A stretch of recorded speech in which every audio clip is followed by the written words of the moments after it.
So Martin, semi-finals in the cup. How do you feel about the game against Haukur?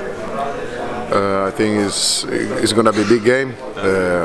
Both semi-finals because it's different competition as regular season, and I think just from today we are feeling, you know, this both things we are going to be exciting and players, and it's going to be a good show, and hopefully we are going to watch good basketball.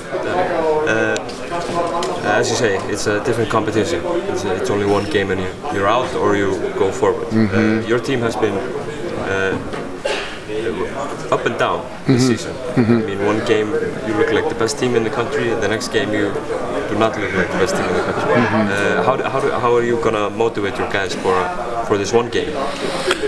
Well, I think this is semi-finals or some competition, like you say, is you are in or out.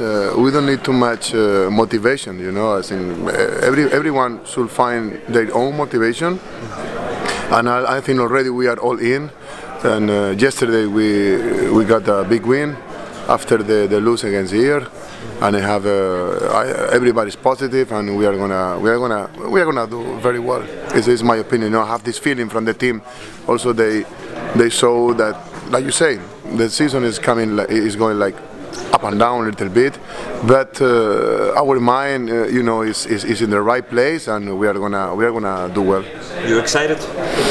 Yes, especially because it's a game like it's not home court advantage. It's just you know, 50% for Haukur, 50% for Tindastóll, and personally I am very happy to be part of this show, you know, of these semi-finals, and it's gonna be my first game or my first official game as a coach in the big arena. So yeah, I am very happy for that. Thank you.